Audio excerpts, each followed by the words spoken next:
Assalamualaikum warahmatullahi wabarakatuh. Perkenalkan, nama saya Aknandra Said dari kelas 5B SDN Kalisari 05. Hari ini saya akan mewawancara. Saksikan ya teman-teman.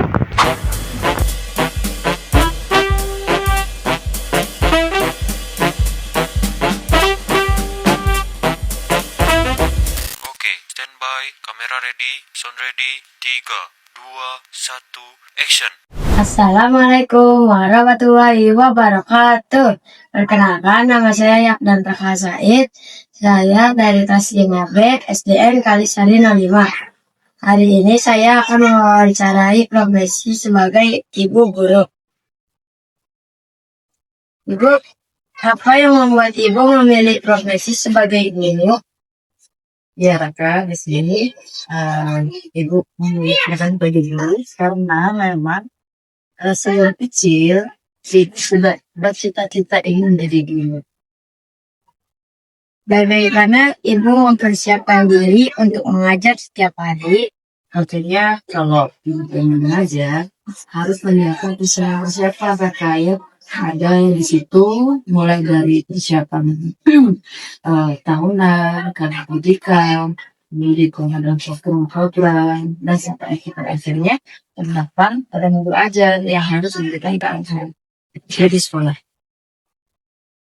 Apa yang ibu lakukan untuk membuat pelajaran lebih menarik dan interaktif bagi siswa?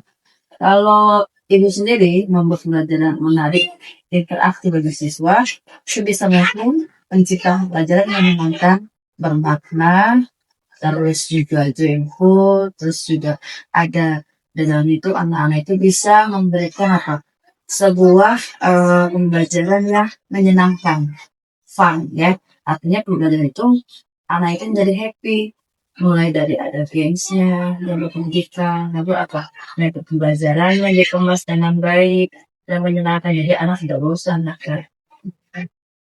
Bagaimana ibu menangani siswa yang memiliki kebutuhan belajar yang berbeda-beda? Nah, pas nih Raka, di tempat ibu ada satu anak yang berintrovert, ya, anak istimewa disebutnya. Lalu di dalam kelas juga itu kan berbagai macam karakter siswa berbeda-beda ya Raka. Nah, di situ diperlukan pembelajaran yang berdiferensiasi. Artinya pembelajaran disesuaikan dengan kebutuhan siswa, minat siswa seperti apa. Yang dikemas artinya dengan cara metode yang kembali seperti itu lagi Raka. Apa tantangan terbesar yang ibu hadapi dalam mengajar? Tantangan yang terbesar saat ini ya yang ibu hadapi adalah dari 31 siswa yang ibu ajarkan di kelas, ada beberapa siswa yang harus diupayakan agar bisa membaca, menulis, berbuku. Apalagi bisa di salah satu ya kayak. Jadi di sini tantangan ibu bagaimana supaya anak-anak ini yang belum bisa membaca, menulis, berhitung bisa seperti yang lain, bisa membaca, menulis, berhitung. Artinya dengan apa?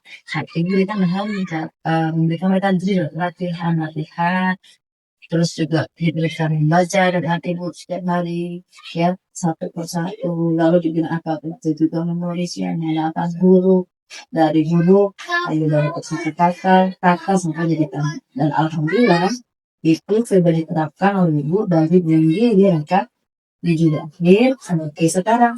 Karena target ibu di semester 1 ini anak ibu kelas 1 semuanya sudah bisa lancar baca tulis itu. Itu target. Bagaimana ibu menilai kemajuan siswa yang memberikan umpan balik yang efektif? Jadi ketika ibu menilai kinerja siswa dengan cara apa? Tadi memberikan pertanyaan singkat yang sifatnya itu memancing siswa untuk mampu bernalar kritis. Artinya pertanyaan itu ibu tidak hanya berpaku pada buku paket, tapi pada wawasan pengetahuan yang luas yang berada di seputar lingkungan mereka, atau bahkan juga pengetahuan luas supaya anak-anak kita tahu wawasannya lebih luas. Memantik pertanyaan diberikan pada anak itu ya mereka merasa antusias dengan memberikan reward bagus. Artinya ketika anak itu mungkin menjawabnya dengan belum sempurna tapi tetap ibu kasih berikan motivasi bagus, yuk berikan lagi jauhnya sempurna. Artinya anak terpacu terus ingin apa? Aktif dan apa? Interaktif, komunikatif. Bukan ibu yang aktif, tapi mereka seperti itu. Apa yang ibu lakukan untuk menjaga hubungan baik dengan siswa dan orang tua? Sama hubungan baik itu penting ya Raka ya, karena orang tua itu kan mitra. Ya. Anak-anak itu di sekolah itu adalah murid ibu. Nah, menjaga hubungannya bagaimana? Dengan cara berkolaborasi, bekerja sama, menjadikan orang tua sebagai partner ibu dalam kegiatan apapun, melaksanakan program-program di sekolah itu sudah program tanpa. Dan anak-anak ini mereka itu sebagai apa? Sebagai pajak yang harus diberikan apa? Diberikan layanan yang maksimal dengan cara yang apa? Humanis ya, dengan cara yang tegas tapi penuh dengan kasih sayang. Jadi anak-anak itu juga tetap memiliki karakter yang apa sesuai dengan Pancasila, gimana nilai-nilai kemanusiaan, ketuhanan, ya persatuan, keadilan, bahkan kesenangan dan musyawarah itu ditanamkan pada diri anak. Juga kemandirian, kedisiplinan, ya seperti itu. Bagaimana ibu mengintegrasikan teknologi dalam proses belajar mengajar? Nah, ibu mengintegrasikan IT dan pembelajaran nih, Kak. Jadi, misalnya kemarin ibu baru meluncurkan yaitu Nearpod Listen. Apa itu Nearpod Listen? Itu suatu media pembelajaran yang di dalamnya banyak fitur-fitur nih, Raka. Dan itu dapat digunakan untuk apa? Untuk penilaian, baik itu untuk ulangan harian ataupun untuk media pembelajaran. Kan di dalamnya itu bisa masukkan apa video, bahkan bisa membuat video di dalamnya dengan apa? Dengan fitur-fitur yang menarik. Dan ketika diuji coba, ternyata anak-anak itu wah antusias banget. Pokoknya anak-anak besok ulangnya pakai ini lagi. Jadi keren. Mengintegrasikan kemajuan IT dengan pembelajaran itu justru apa? Menjadikan anak-anak semakin senang dalam belajar. Dan itu sudah diterapkan pada anak-anak ibu di kelas 1 Kak. Apa yang ibu lakukan untuk terus meningkatkan kemampuan dan pengetahuan ibu sebagai guru? Nah, untuk meningkatkan kemampuan ibu sebagai seorang guru Raka, maka ibu harus banyak mengikuti latihan-latihan. Baik secara luring ya atau offline ataupun secara daring. Melalui apa? Melalui ketika yang sudah disiapkan oleh kementerian.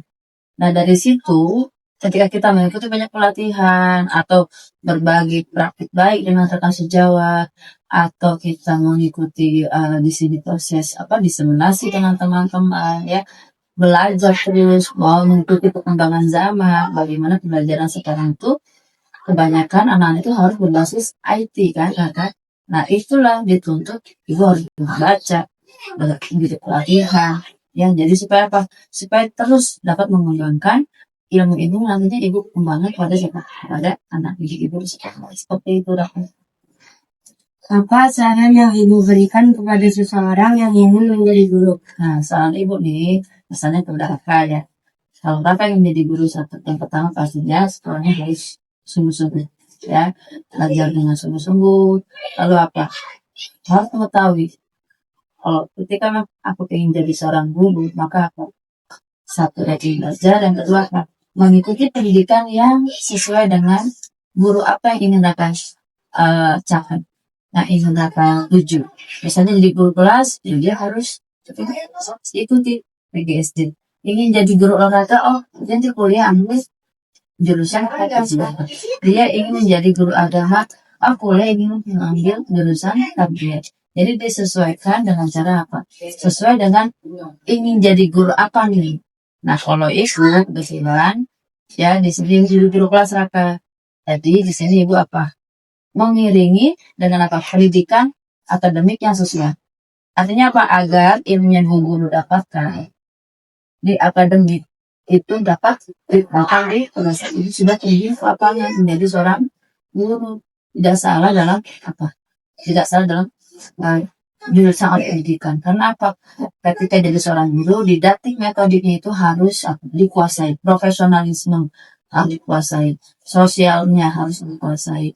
Dan apa cara guru itu mendidik mengajar. Karena bukan hanya mengajar seorang guru itu ya bahkan untuk membimbing mengarahkan siswanya sesuai dengan kemampuan dan bakat yang dimilikinya. Itulah sih saya sebagai seorang guru. Terima kasih Bu dengan waktunya.